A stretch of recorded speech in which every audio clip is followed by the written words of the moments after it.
What did you have to kind of stop or start or approach differently to succeed when you transitioned into the CEO position? I know you had several different positions that you had worked in before there, but just talk about the transition and how things had to change for you. Quality is such a huge component. So I really feel like when you shift into more of a leadership role, I feel like I had to stop thinking about all the details and really being down in the weeds of the problem. And I really had to be more focused now as the CEO on casting a vision of where are we going. And then you've really got to build that alignment throughout the organization. And so that's just really been a shift in mindset in how I show up every day. And I think a lot of the skill sets that are required, listening is probably one of them. Most engineers dream of moving into leadership, but few truly know what it takes to trade a technical toolkit for the CEO seat. What habits must you leave behind, and which new ones are essential when you shift from designing projects to steering an entire company? Today's episode tackles that exact challenge head on. Joining me today is Jessica Baker Daly, licensed professional engineer, president and CEO of Halff, who began her journey at the firm as an intern back in 2003. In this episode, we will talk about the pivotal choices that propelled her rise from an intern to CEO, the people-first initiatives that she champions to keep her team engaged, and the leadership habits that help her make tough decisions even when the facts are still unfolding. Jessica will also share how these approaches earned her recognition in the Dallas Business Journal's Women in Business and a place on D Magazine's Dallas 500 list. So if you're an engineer aiming to lead at the highest level, this episode is absolutely for you. You'll walk away with practical strategies to grow from technical expert to visionary leader and insights that you can apply to your own career starting today. Now, before we jump in, I do want to tell you about our AEC PM Connect event, designed for firm leaders who want to elevate project delivery, build strong teams, and scale with confidence. These events provide an avenue to connect with other project delivery leaders in the industry. We currently have events in Kansas City and New Jersey, with more coming soon. Visit aecpmconnect.com and register today. I'm your host, Anthony Fasano, and this is the Civil Engineering CEO Show.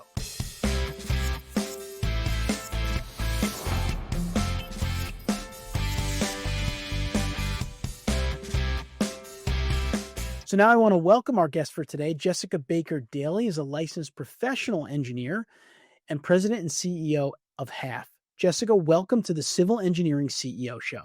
Thank you so much, Anthony. I'm thrilled to join you today. Really excited to talk to you. And let's start off by maybe you could tell our listeners a little bit about your background, Halff's history, and kind of the journey that you've taken from starting as an intern to becoming the firm's president and CEO. Absolutely. So Halff was founded in 1950 by Dr. Albert Halff. He was a one-man engineering firm for many years, started in Dallas, Texas. And this year we are celebrating our 75th anniversary, which has been a really fun celebration around here. I think one of the many reasons that we've had the opportunity to really sustain his legacy for so many decades is because he instilled a people-focused culture in his firm. And we have had the great privilege to carry that on into our current culture. And we're incredibly proud of our servant leadership culture at Halff. And I really feel like it's rooted in our purpose. And when I talk to our employees about why do we even exist as a company, it's for one reason. The work that we do, it improves lives and communities. And so we really keep that purpose top of mind with everything that we do at Halff.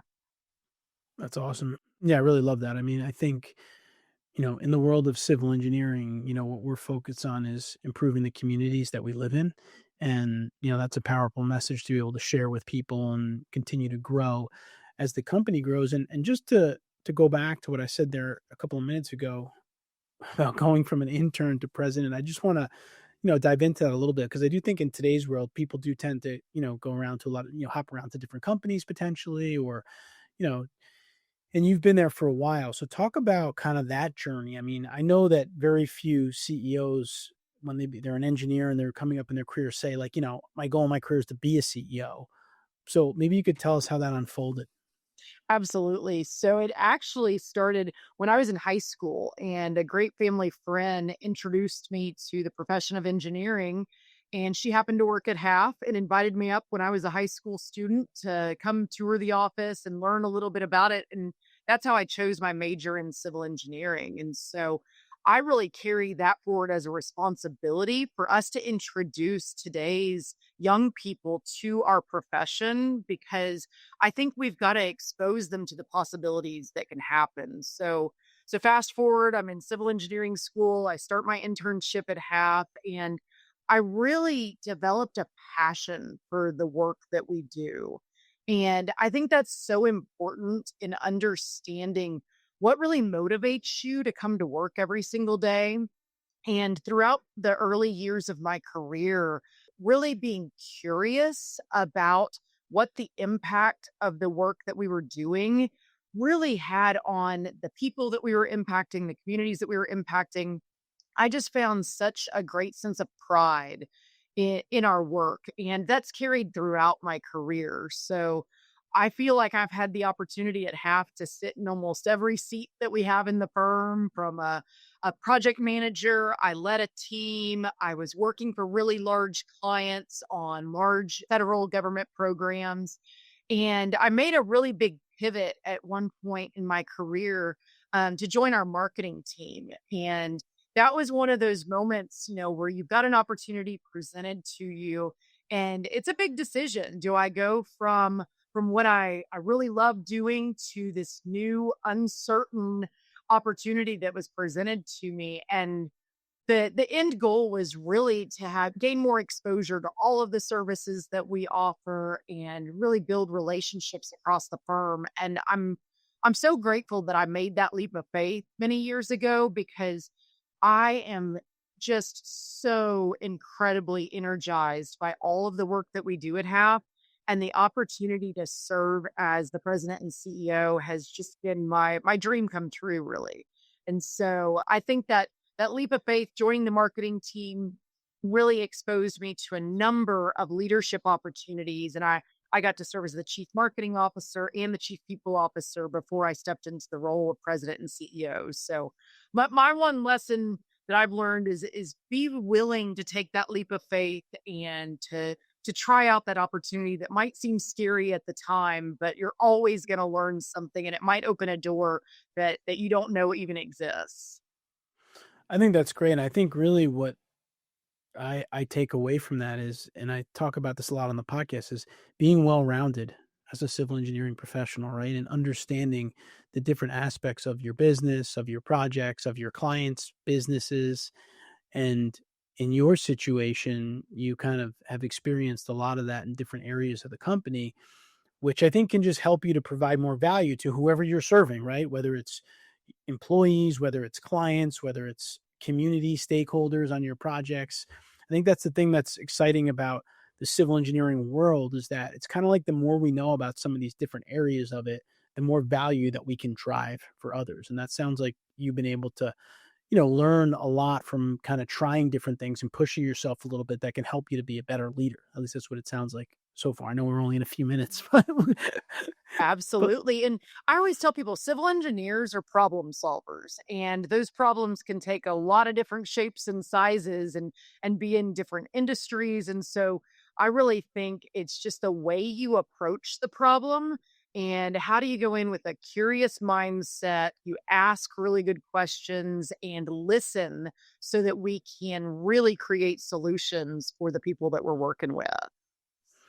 that's great. So, Jessica, let's dive in a little bit to this CEO position. So, what did you have to kind of stop or start or approach differently to succeed when you transitioned into the CEO position? I know you had several different positions that you had worked in before there, but just talk about the transition and how things had to change for you. Absolutely. So when I was on the technical side of our business, I feel like you're really focused on project delivery and technical accuracy. Quality is such a huge component of the work that we do for our clients. And so I really feel like when you shift into more of a leadership role, I feel like I had to stop thinking about all the details and really being down in the weeds of the problem. And I really had to be more focused now as the CEO on casting a vision of where are we going, what are the goals that we're trying to achieve as a firm. And then you've really got to build that alignment throughout the organization. And so that's just really been a shift in mindset in how I show up every day. And I think a lot of the skill sets that are required, listening is probably one of the things I find most valuable as a leader, because you've really got to be able to ask those really good questions and then just sit back and listen so that you really understand the root of the problem or what we're trying to accomplish. The other thing that I think I really had to shift is going from that doer, the person that was really focused on how to solve the problem. And I had to shift into trusting the people around me, those really incredibly smart professionals. I had to trust them to make good decisions. And so I think building relationships is one of the things that's going to really lead to the trust that allows you to be successful in that. Because so often I think that leaders think that they need to have all the answers. And that's one thing I know. I'm confident I don't have all the answers, but I really have surrounded myself with some incredible people. I want to make sure they have the tools and the support and the clarity really needed in where we're going. But then I've got to sit back and let them succeed by making decisions and really executing the vision that we've set out. In the AEC industry, skilled project managers are the backbone of success. EMI's AEC PM certification offers tailored training, ongoing support, and exclusive access to premium content that keeps your team sharp and effective. From foundational training to advanced leadership tools, set your team apart with certified growth. Learn more at aecpm.com. That's aecpm.com. That's great. I love that. I think, you often hear people say, as a leader, you should surround yourself with, smart people. And it's always easier said than done, right? Especially for us as technical professionals, because we like the details. We like getting deep into things. Like you said, we like solving problems, right? So now all of a sudden, I mean, we do a lot of work with project managers here. So that's similar to what you said. I know not on the high as a visionary scale, but even just going from a technical professional to a project manager, you have to do a lot of the things that you said, right? Stepping back, delegating more, owning the project as opposed to really working in the project. And then, of course, getting to a higher level leadership position like a department manager, an executive, and then ultimately like a CEO. You keep having to kind of take a look at that bigger picture. And I think that's something that we just need to get used to as leaders. Like you said, giving the trust to other people is a very difficult thing to do, of course, but critical. And it sounds like having the varied experiences that you had, on the people side of things, the technical side of things, the marketing side of things can sometimes make that easier, right? Because you have a little bit more knowledge that you kind of have a feel for things. So when you're trusting someone, you're trusting, but you still have some knowledge around that topic to be able to support and help. Absolutely. Early on in my career, I had a mentor tell me that I was very ambitious and I wanted to learn how I could grow in my career. And he said, you just don't have the experience yet. And this role that you're asking about. And I heard that as I'm just not old enough, or I'm not I haven't been the right age. And I thought it was all about that. But really, when I sat back and reflected on the feedback that he'd given me, your experience is built up. It's a collection of the different projects we work on, the different opportunities we're given.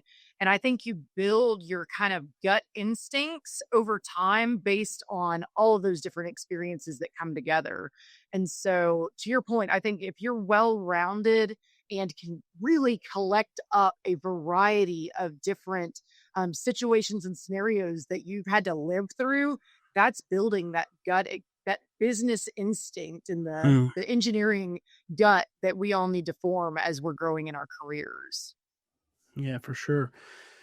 So this next question I've been really wanting to ask you, because we do a lot of work with civil engineering companies on building like these custom project management development programs and trying to support and certify their PMs. And we often find that it's very difficult to implement new programs like this in an engineering company, right? Get a new initiative like a PM development program or something along those lines. And I know in your career, you've championed ERGs, flexible work hours, leadership development, firm wide communications.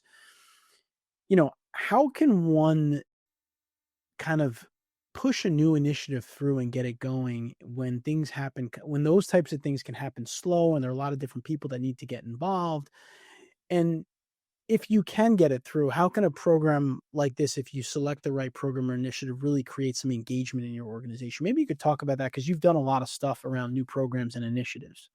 Absolutely. I think you're hitting on a couple really key things there.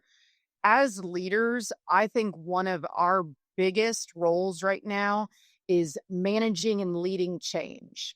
And our workplace is evolving. I know that our workplace today is much different than more than 20 years ago when I joined the firm. And I think being able to evolve with the changing trends and needs of the industry is critical for leaders.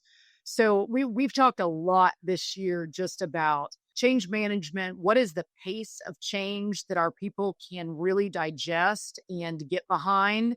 And so I think it's really important for us as leaders to have a strong focus on how can we successfully implement new programs, whatever they might be, because you can put together the best program with excellent intent, but if it's not really bought into and successful in implementing throughout the organization, then it wasn't worth it.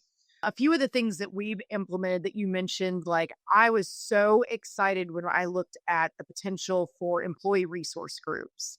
We were a growing organization. And as we added more and more offices, more services, I really saw the need and really it was the potential for us to connect people across our large organization. I think that people are craving, especially this was right coming out of COVID. We'd all been very isolated for a while and our people were craving connectivity. And so we launched really in a grassroots effort, our employee resource groups, and our employees were able to find and connect others with like interests and really similarities that they wanted to meet. So whether they were in Arizona or Florida, they could find people that they were interested in and really find that shared passion and commitment to our work. So that was a really fun initiative. We've still got thriving ERGs today, and they've really evolved over time. But what I love the most is that they are employee led. And so our employees are really driving the programming and the content of those groups. So I think that's been a big success for us. I also just think about how we've evolved our communication strategy over the past several years. We've rolled out some new and just trying out a variety of different communications because I've learned they're listening to our people that everybody kind of takes in information differently. So they all prefer different modes of communication. And so we've really built out our communication strategy with several different platforms, whether it's some video messages that we do monthly. We do a really fun first Monday huddle where all employees get a video from our leadership team the first Monday of every month. And then we'll post that later on our intranet. And then we have Teams groups. So really hitting the same message, but in a variety of different platforms has helped us be more successful and our employees really feeling connected to what's happening and anything that they need to know to be successful in their roles. That's great. And to get these initiatives going, is it getting buy-in from, leaders and maybe team members? And one of the things that we've done in the past with our PM development programs to help our clients is maybe run like a pilot PM program, which is like an easy way to get it kicked off. So I'm just wondering any advice you have on how to really, get an initiative going where you're not, how engineers are. We'll try to perfect something before we get it going, which could take years. So any advice around getting an initiative going and into action? Absolutely. So I know that if we have an idea on the table and just our leadership team looked at it, we probably don't have all the perspectives that we need to make sure that it's successful. So a couple of things that we do. We actually utilize our employee resource groups as a resource for us as well. Our Half Young Professionals group, or we call them Hype, they have been an incredible group to pilot things with. So we'll grab a couple of the steering committee members, test out an idea, test out a new system, ask for their feedback so that we are getting real, candid reactions to anything new that we are proposing to roll out. Mm. One other thing that I feel like has helped with my variety of backgrounds in the organization, I try to put myself in my shoes. What did 25-year-old Jessica, the brand new engineer, how would she have viewed this? How would I feel what I know, what I do then? And so I think it's really important that we get a diverse range of perspectives to strengthen our new initiatives, because if it's created in a vacuum, it's likely going to have holes poked in it. And we want to do that before we roll it out to 1,500 people than when it rolls out. So we've seen a lot of success in getting the variety of perspectives and doing pilot programs across the firm. That's great. I love that. And I love the idea of really getting good input from all the different levels of the organization so you can really put together the right program that works, from A to Z, so to speak, within the company, which is great.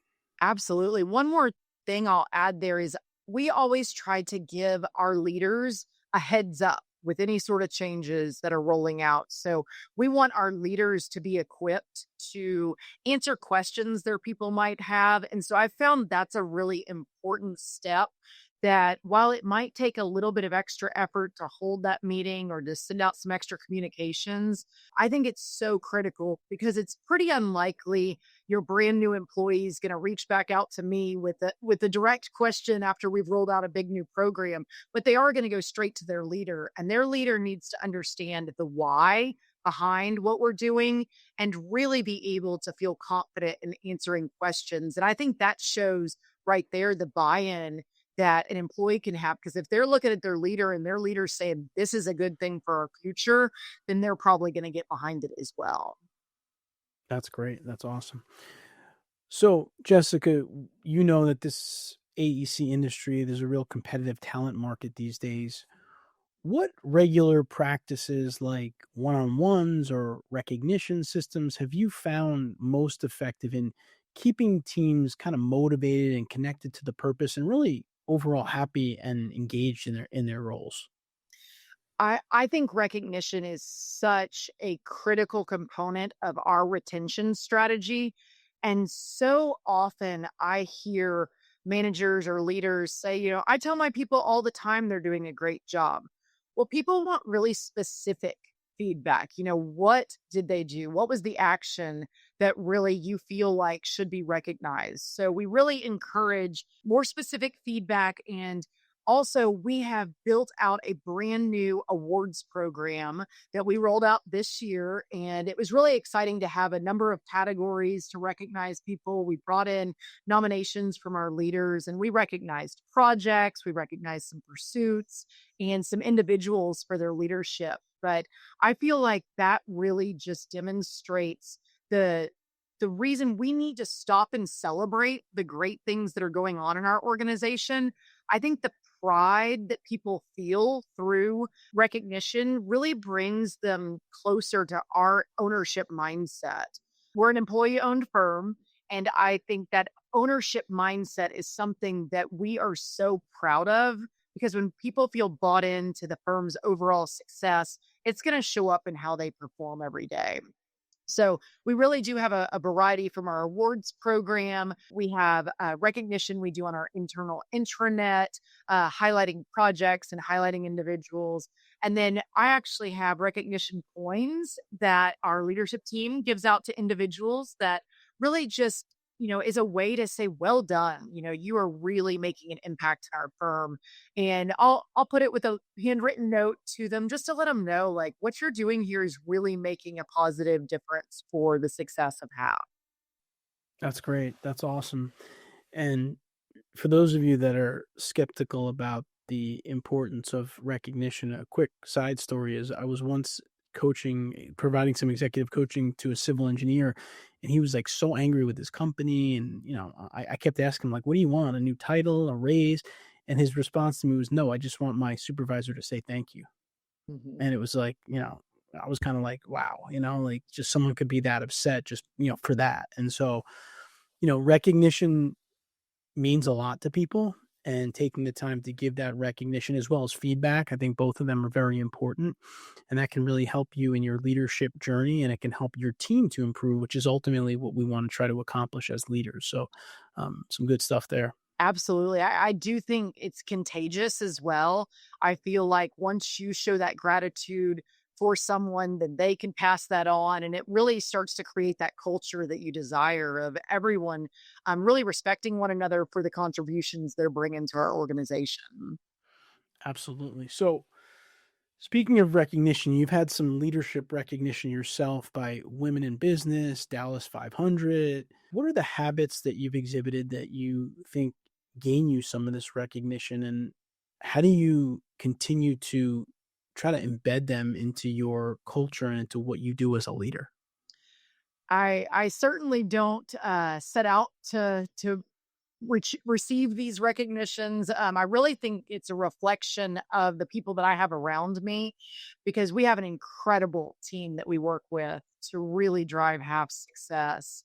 If I had to think of just one thing that I feel like might contribute to the recognition is I feel like active listening is something I really pride myself on. And Mm. so I really want to understand what's happening across our firm and as I travel around and I visit our different offices, I want to sit down with people. I want to understand what are they enjoying and what might be a challenge for them because really having that insight helps me do my job better.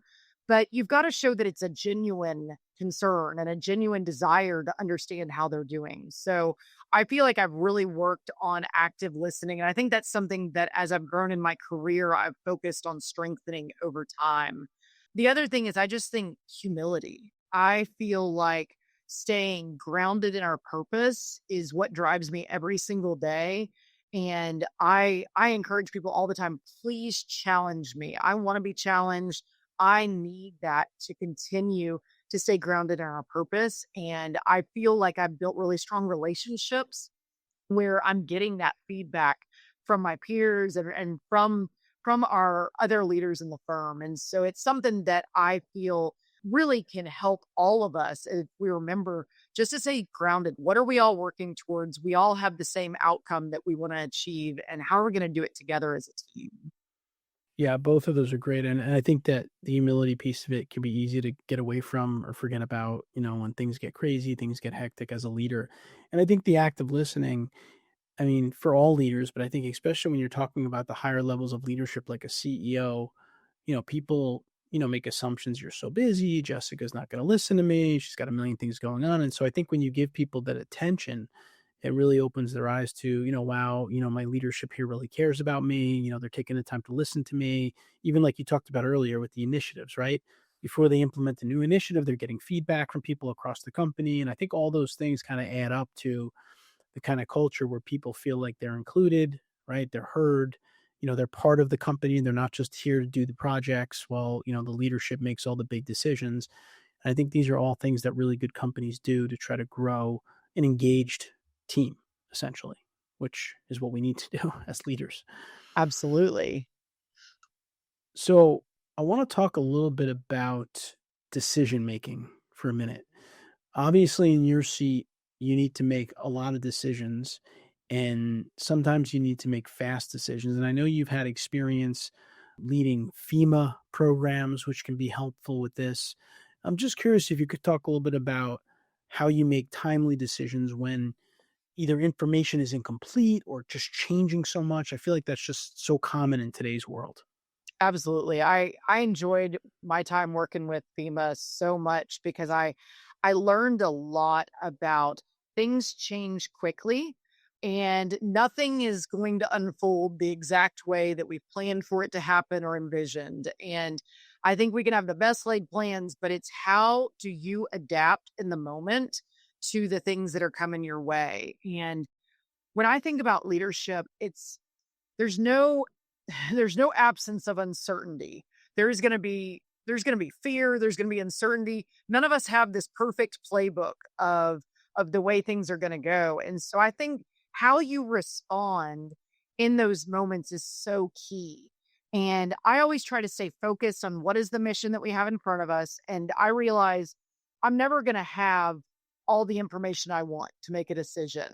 But with the information that I have today, how are we going to move forward? What is our next step? And you know what? I think sometimes the next step, even if it wasn't the right decision, it's better than no decision. And so I really focus on let's move the team forward. Let's just continue. You can always make pivots and you can adjust things down the road. But I think a lot of times people limit themselves because they're either paralyzed in the uncertainty or wanting to crave more data to really inform the decision. But we've just got to make sure I know what my mission is. I'm moving forward. Here's what I propose we do. So I'm getting more and more comfortable as I grow in my career in that. I think it's something that you're never going to feel 100% confident with every single decision that you're making.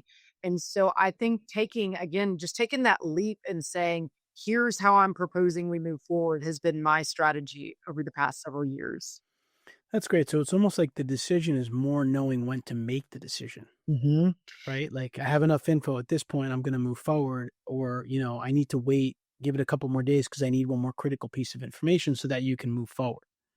Absolutely. I read a great article one time that talked about reversible versus irreversible decisions. And so there's just some things that you have to weigh in how fast your decision making can be. Because there's some things that thought and planning and a lot of collaboration need to go into. And so again, I think that your gut gets stronger over time, the more that you experience going through those decisions. And of course, there are times that I'm thinking, man, I acted a little too fast that time. I probably should have sat back and thought about it a little bit. And there's other times like, wow, I really could have moved that forward faster. I think I was either fearful or just waiting for something that was never going to be perfect. So you're always building up those instincts. And I think it gets better over time. Right. Sometimes perfect is the enemy of progress, as they say, for sure, especially with us as engineers. But so, Jessica, you also do a lot of volunteer work. You volunteered with ACEC Dallas, American Red Cross. Talk about how your work there has kind of sharpened your effectiveness as a CEO and as a leader. I love learning about other organizations and whether it's a nonprofit or whether it's a professional association or other companies. I think it's really important for us to educate ourselves with information about how other firms are approaching things, how other organizations are approaching things. So I love serving in different roles so that I can build relationships, and I think those relationships often lead to just learning over time. I've really enjoyed my opportunity to serve on a number of different nonprofit boards because I feel like the ability to give back in our communities is something we are very, very passionate about at Halff. That really started with our founder. He was so committed to giving back in his community. And so I think it's just a responsibility that I carry. And I think doing it in areas that are aligned with my passion are really important. So I sit on the Red Cross board because I'm so passionate about disaster preparation and Mm, response recovery. I love the engineering community. So I serve on the ACEC Dallas board. So I think it's really important that you be selective in where you give back your time as well, because it's got to be something that is aligned with your personal passions and your purpose for existing as well. and that leads me perfectly into my next question, which is you do have a lot of demands on you as a leader, especially as a CEO. So, what boundaries or routines help you to balance kind of leading an organization at scale with family life? And, how has maybe learning how to say no been important in that process? So that is something I continue to work on daily. Saying no can be very, very hard for me. But over the past couple of years, I've really focused on how do I revisit my priorities regularly. And when I look at asks or commitments that are coming up, I just think about, is this something that truly requires my involvement? Or is this someplace that I could trust one of my team members, empower the leaders around me to take on this commitment or responsibility? And all of the commitments that I make have to be aligned with our firm's goals, where we are going, and what we're trying to achieve. And so I really have to maintain that balance because we only have so many hours in the day. And I feel like leadership isn't just doing more, it's making sure you say yes to the right things that are in alignment with what you're trying to really accomplish. The balance has been something that I am so focused on. I have a young child, and so it is so important to me to be present as he is growing up. But I think that that makes prioritization even more important to make sure that I am the places that is going to be most impactful. But I set a lot of boundaries in how I build out my calendar, how I really make time for the things that matter most, both in my personal life and in my professional life. And I really try to set that example for our people. We want our people to have very meaningful lives outside of the office and outside of their work. So I think that it's important that that really starts with my actions and setting that example for what I hope they can achieve and setting boundaries as well. That's great. Yeah, I love that last part, especially about, leading by example there, because I could see how that could be something that could be difficult to do as a CEO when you have so much on your plate. And really what I guess a couple of takeaways from that for me is one is, make sure you're working on the right things, right? Like you said, the high impact things, those that are aligning with the company's vision, and the other stuff you trust someone with, like you talked about earlier.